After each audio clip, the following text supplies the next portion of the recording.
चंद्रबाबु नायडू मोदी से क्यों नाराज हैं और क्यों कहा जा रहा है कि नाराजगी अगर कम नहीं हुई तो मोदी सरकार की सांसें भी अटक सकती हैं। दोस्तों, ऐसा उस इंटरव्यू में नायडू ने कहा क्या कि बीजेपी आरएसएस पसीने पसीने हो गई। दरअसल वैसे तो सियासी रिश्तों में खट्टा मीठा तो चल ही रहा था, मगर यह पहली बार हुआ जब मोदी जी की सरकार बने साल भर भी नहीं हुआ, तीसरी बार तो नायडू बाबू ने अपनी नाराजगी का इजहार कर दिया।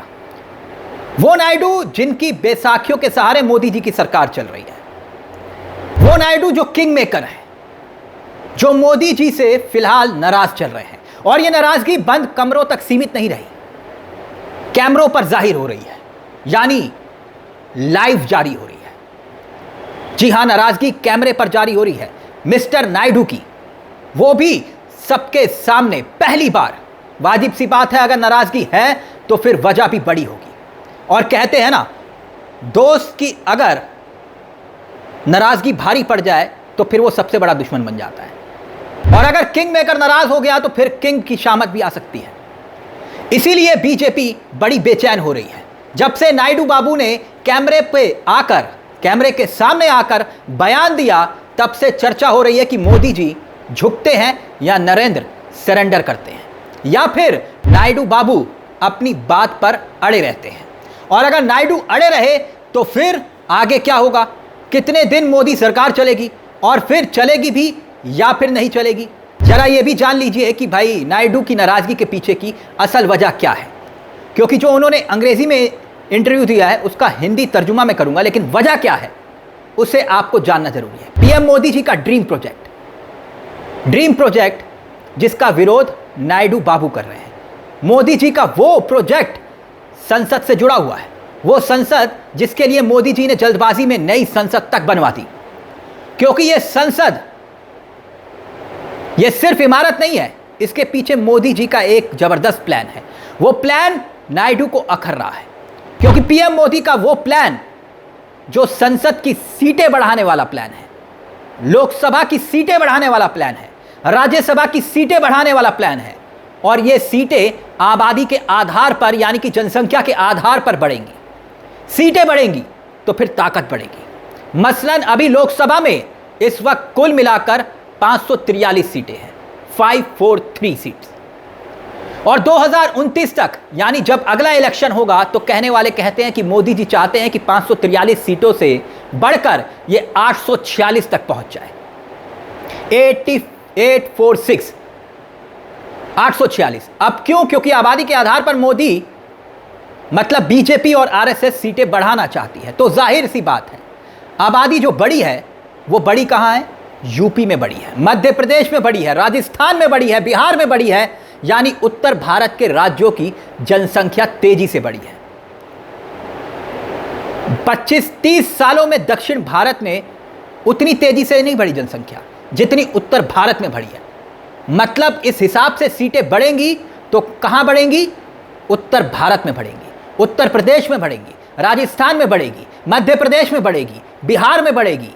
मतलब उत्तर भारत के राज्य, उनकी सीटें बढ़ेंगी। और सीटें घटेंगी कहां, या यूं कहें कि सीटें बढ़ कहां नहीं रही। वो राज्य मालूम है कौन से आपको? आंध्र प्रदेश, तमिलनाडु, तेलंगाना, कर्नाटक और केरल जैसे राज्य हैं।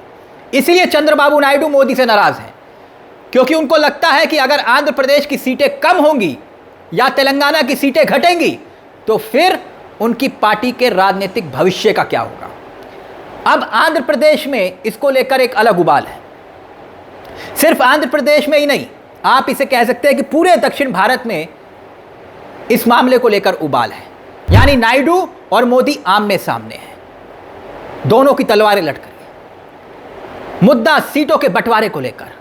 अब दोस्तों ये भी समझिए कि ये साल भर का वक्त गुजरा है, चाहे मोदी जी हो, उन्होंने कोई भी फैसला लिया हो, नायडू जी ने बेमन से ही सही, लेकिन मोदी जी के साथ खड़े हुए, चाहे वो वक्फ कानून को लेकर ही फैसला क्यों ना लेना पड़ा। लेकिन क्योंकि सवाल अपने राजनीतिक हित का है, आंध्र प्रदेश का है, और अगर सीटें कम होंगी तो उनका प्रतिनिधित्व भी कम होगा, संसद के भीतर भी कम होगा, तो आंध्र प्रदेश के लोग कैसे नायडू जी को बख्श देंगे अगर वो आवाज़ नहीं उठाएंगे। वैसे भी सियासत ये जोखिम तो सबसे बड़ा जोखिम होगा सियासत में। नायडू जी के अस्तित्व पर सवाल उठ जाएगा, क्योंकि नायडू जी भी अपने बेटे को 2029 के बाद मुख्यमंत्री बनता हुआ देखना चाहते हैं। वो इलेक्शन जीतेंगे तो ही तो मुख्यमंत्री बनेंगे। इसीलिए पहली बार वो हुआ जो अब तक नहीं हुआ। मतलब नायडू ने हैदराबाद में एक इंटरव्यू दिया। इंटरव्यू द प्रिंट को, उस इंटरव्यू को कैमरे के सामने दिया। कैमरे पर नायडू ने जो बोला उसने बीजेपी को हिला कर रख दिया।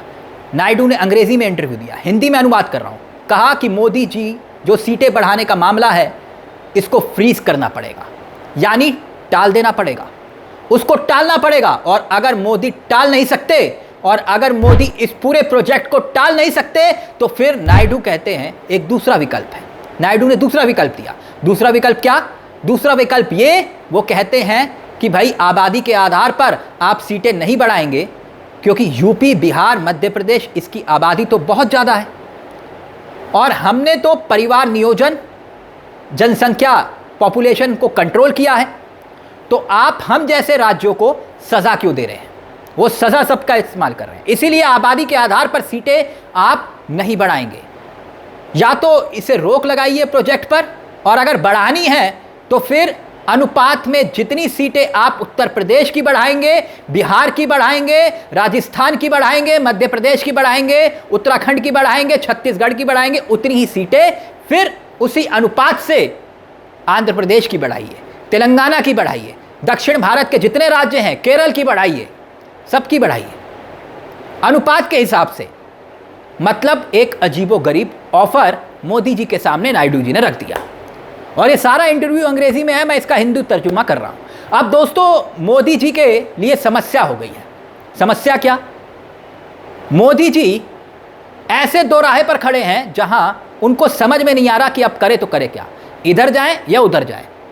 अगर वो नायडू बाबू की बात को मान लेते हैं और उत्तर भारत की तरह दक्षिण भारत की सीटें भी उसी अनुपात में बढ़ा देते हैं, तो बीजेपी की जो नॉर्थ इंडिया वाली सियासत है, क्योंकि आप देखेंगे नॉर्थ में बीजेपी मजबूत है, साउथ में कम, तो जो नॉर्थ की पॉलिटिक्स है, जहां पर गढ़ है बीजेपी का, उसमें नुकसान होगा। ऐसा आरएसएस हरगिज बर्दाश्त नहीं करेगी। तो एक तरफ पार्टी को नुकसान है, अगर बात नहीं मानी नायडू जी की तो किंग मेकर नाराज हो जाएगा। मतलब किंग मेकर नाराज तो किंग के समर्थन की दिक्कत, तो फिर किंग कैसे बने रहेंगे? सरकार पर खतरा। अब दोस्तों यही नहीं, नायडू बाबू, मैं ये नहीं कह रहा कि कल समर्थन वापस ले लेंगे, ऐसा हरगिज नहीं है। अभी तो ये मामला बढ़ेगा, इसकी तपिश और बढ़ेगी। जैसे गर्मी बढ़ रही है ना, वैसे ही रिश्तों में भी गर्मी बढ़ेगी। ऐसे में नायडू कैसे शांत होते हैं या मोदी उन्हें कैसे मना लेते हैं या शांत करते हैं, देखना दिलचस्प होगा। लेकिन कहने वाले कह रहे हैं नाराजगी मोदी जी पर भारी पड़ सकती है।